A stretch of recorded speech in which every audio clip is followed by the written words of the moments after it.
everyone, welcome to this session. So let's understand what are scopes in JavaScript. So in simple word, a scope means that if you have defined a variable, then from where and all in your code that variable can be accessed. So for example, if you have defined a variable inside a function, so whether that variable is only accessible within the function or can it be accessed outside the function, right? So basically scope means accessibility. So all your variables wherever you define, so what will be the scope of those variables is nothing but the scope that we are referring here, right? So these are the topics that we are going to discuss. We'll discuss global scope, local scope. We'll also discuss something which is called variable shadowing. Then we'll see what is block scope, nested scope, and we'll also understand the difference between var, let, and const and how scoping works differently with var, let, and const. All right, and then we'll also see what is hoisting and how does it work. All right, so I'll move ahead to my JavaScript file and then let's start with global and local scope. Okay, so in JavaScript, let me define a variable first. So let's say if I define a variable as const a is equals to 100, or even if I define it using let, so let b is equals to, let's say, 200, right? And if I log these values, so log a and then log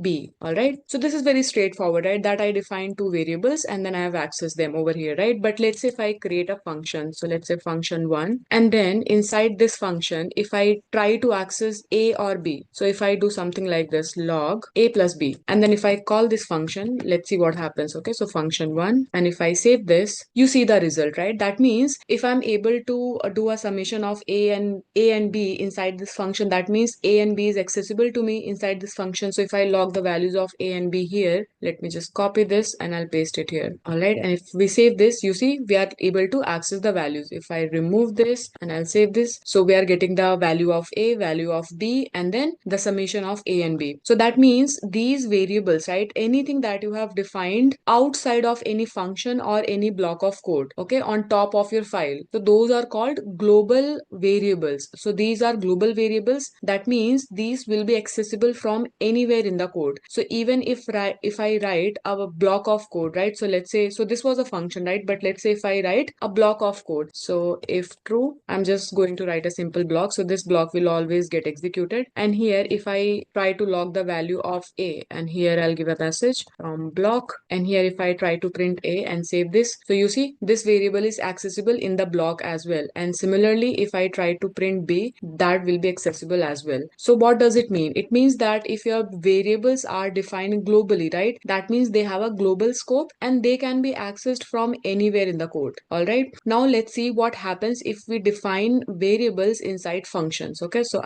what I'll do is I'll remove this, and here I am going to define another variable. Let's say const x is equals to 50. All right, and here I'll log the value of const, so inside function 1, and here x, and if I save this, you see I'm getting the value of x inside the function 1, right? Because it is, I've defined x in the function 1 itself. So of course this function is going to have the access to this variable, right? Because it is defined here. So it has a local scope of x, right? So every time you define a variable inside a function, or let's say inside a block, so they have a local scope within that block or within that function. But what if I try to access this variable outside? So let me remove this first. Let's say if I want to log value of x here, and if I save this, you see we are getting an error. X is not defined because x has a local scope within function 1 because it was defined inside function 1. Okay, so that means it is not accessible outside function 1. Okay, so this is called local scoping. Okay, so if a variable has been defined locally, that means it has a local scope and it cannot be accessed from anywhere else. So even if I try to log the value of x inside this code block, so from here also it won't be accessible. Okay, we'll get the same error. All right, so this is the difference between global scope and local scope. All right, now there's something called variable shadowing. So let's see what does it mean. So let me remove all of this and I will only keep this function, and let's only keep this variable. And let's say here if I define another, I will give this a value as let. I'm going to take it as let, and here I'll define another variable, let a is equals to 50, and then here I will log the value of a. Okay, and if I save this, I will call this function and then we'll check what is the result. So function 1, and if I save this, so you see I'm getting the value of a as 50. So what does it mean? It means that if you have a variable which has been defined globally, but then inside any function, if you're defining the same variable, right? See, I've taken the same name. If you define the same variable with another value, then this is going to override the global value. Okay, so when this function is called, it is not referring to the global variable, but rather to the local variable. So for example, if I comment this, so this time now it will refer to the global variable. See, I'm getting the value as 100. Okay, so here I'll just give a message so that, so here if you see, if I don't have a local variable with the same name inside a function, that time it is referring to the global variable. But if I have the same variable defined again inside a function, so what it does is it overwrites the value. Okay, so it takes the global variable, but then the moment it finds another variable with the same name with a different value, it is going to overwrite the value. So if I save it now, so it will give me the result as 50. All right, and this is called variable shadowing. Now let's see what is block scope. Okay, so let's say if I have created a block, so I'll create a block here, true, and then inside this block I'll create a variable. Let's say let a is equals to 100, and inside this, if I log the value of a, of course I'll get the value of a as 100. Okay, and here I'll type in inside block.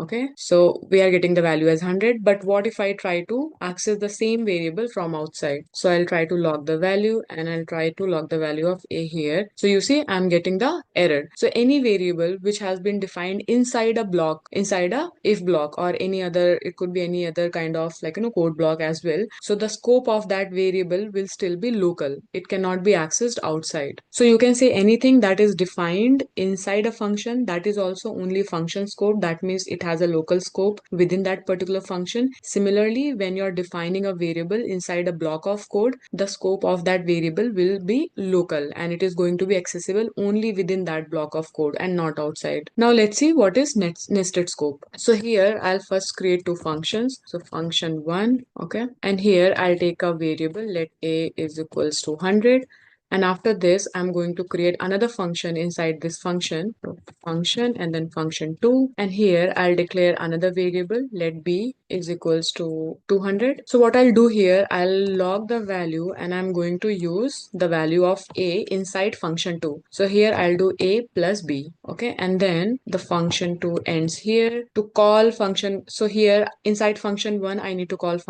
inside function 1 I need to call function 2 first, right? So function 2, and then outside I'll call function 1, so that I'll be able to see what is the result that we are getting. So function 1, and here if I save this, you see the value is 300. What does it mean? That value of function 1, okay, the outer function is accessible inside the inner function, because here see I have the variable b as 200 here, but I'm trying to access the variable a, which is not inside this function, which is outside this function, but I'm able to access the value here. That is why I'm getting the result, correct? So what does it mean? It means that the child, okay, this is the parent function and this is the child function. So the child function, or you can say the inner function, can access the parent function's variables. But does it happen otherwise? So let's say if inside function 1 I try to access the variable of function 2, so where the function 2 ends here, so now we are inside function 1. So inside function 1, if I try to access b, let's see what happens. So here I'll try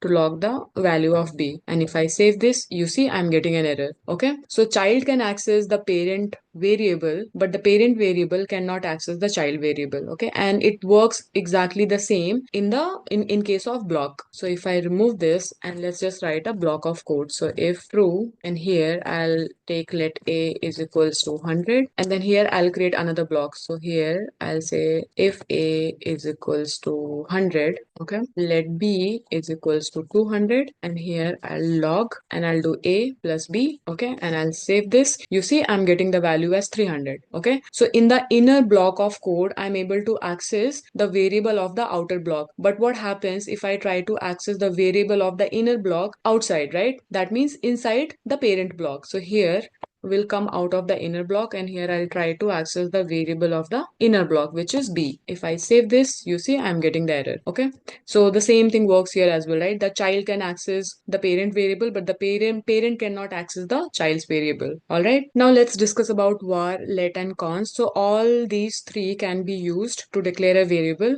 but nobody uses var anymore, but it is still there because a lot of older projects still use var. I mean, like, exist existing projects have the usage of var, so it has not been deprecated, otherwise things will start breaking. But because of the scoping issues, this was nobody uses it now, so mostly you will see let and const getting used. All right, so in terms of scoping, there are few things which is, so whatever we have talked till now, right, in terms of block scoping or function scoping or global and local, so it's pretty much same, but there are few things which is different in case of var. Okay, so if I, for example, whatever we discussed, right, that works exactly same if we are declaring variables with let and const, but if we are declaring variables with var, then few things are different. So for example, if I go back to the JavaScript file and let's say, for example, the same example, right, block scoping.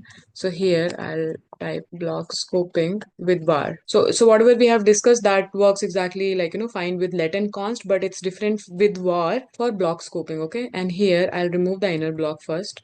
So this is a block, and let's say if I log the value of a, of course it will be accessible, right? But what if I access this outside? It won't be accessible, right? Because I have declared the variable using let. So let me log this value, and if I say this, see, it is not accessible. And similarly, even if I make it const, it won't be accessible. But if I make it var, right? So you see, it is accessible, right?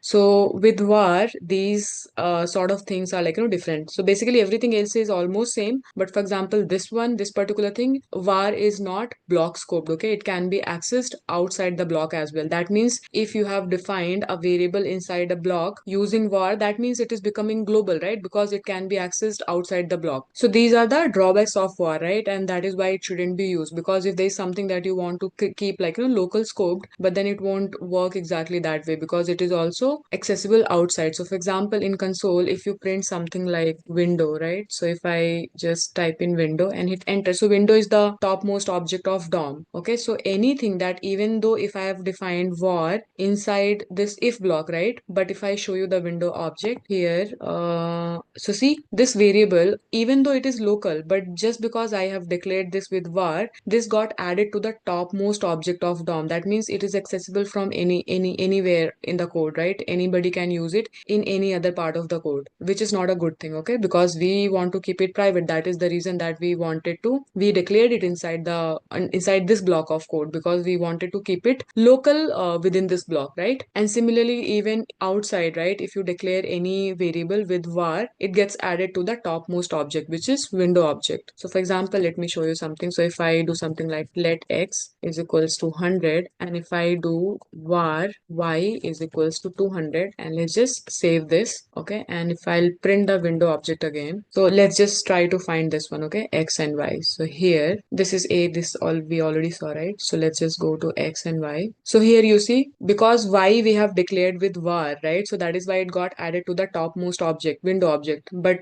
do we see x here? No, right? So this is the drawback of using var. So like, whatever code you're writing or practicing with, you can totally ignore this. I mean, it's okay to understand this, but do not use this declaration. Okay, now let's see what is hoisting. So hoisting in JavaScript is basically a behavior where variable and function declaration are moved, or you can say hoisted, at the top of their scope behavior code before code execution. So what does it mean is that, let's say if you're creating a function, but you are calling the function before you have defined the function itself. So that is called hoisting, right? That you have not, let's say you have not declared a variable, you have not created a function. Okay, but then on the top itself, you are trying to call the function, and you're trying to access the variable, and then later on in your code, you are creating the function and then creating and initializing the variable, right? So that is called hoisting. So let's see how does it work. So for example, functions. Okay, so functions are completely hoisted. So let me show you, like, how does it work. So let's say I'll create a function. So function one, or let me just create a function as hello, and here I'll just log a message as hello, right? So generally what we do, we create a function, and then after the function is created, we call the function, right? And then we save this. So now it is accessible. But in hoisting, what is it saying is that you move all the, like, declaration like below, and you call, or like, try to access the variable or the function from the top itself. Like you move it to the top. So for example, if I move it to the top, okay, and if I save this, this still works, see, right? So this is called hoisting. So that is why I said that the function is completely hoisted. Okay, although this doesn't work with an expression function. So by expression function, I mean that if you have declared a variable and then assigned a function to it. So for example, if I write another function here, And if I declare a variable, so const get the value, something like that. And here if I declare a function and say get sum, and let me just give two values for example, okay, or just write a and b, and here return a plus b. All right, so now if I try to access this before, so if I try to log this here, right, what happens here? This, you see, I get the result, right? But what if I try to do the same before the function creation itself? I'll cut this out and I'll paste it here. Okay, I'll just move it rather to the top. So here if I do this and if I save this, see, it is not accessible, right? Although we saw that in case of this function, right, which is like a declaration function, it worked perfectly fine, that we called the function and then later we created the function, so it worked with the declaration. This is called a declaration function, right? And these kind of functions where you create a variable and then assign the function to that variable, these kind of functions are called expression functions. Okay,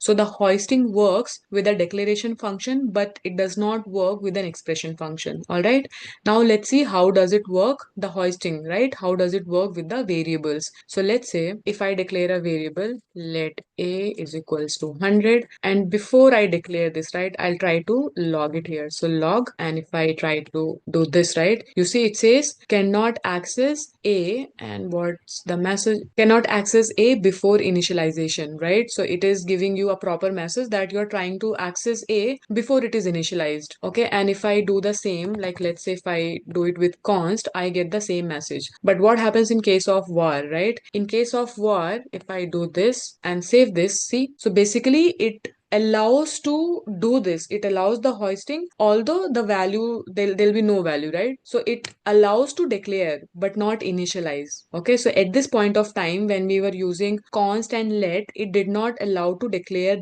itself. Okay, but in case of var, it is allowing to declare the variable but not the assignment. Okay, so the hoisting works in case of var with variables but only with the declaration. The assignment still doesn't happen. See, we are getting undefined, right? So just remember the simple steps. Okay, so that you don't have to care about hoisting and all of that. So the best practice is that you should call or try to access anything only after it has been declared or initialized, right? So if you have created a function, after that only you call the function. All right, and if you have already declared and initialized a variable, then only you try to access the variable. So do things in sequence, right? That is the best practice. This was just to make you understand that what hoisting is actually, right? And of course, so I think this covers whatever I had decided to. Now we know what is global scope, what is local scope, variable shadowing, and then block nested scope, and then the basic difference between these three and what is hoisting. So that's it for now, and I'll see you in the next one.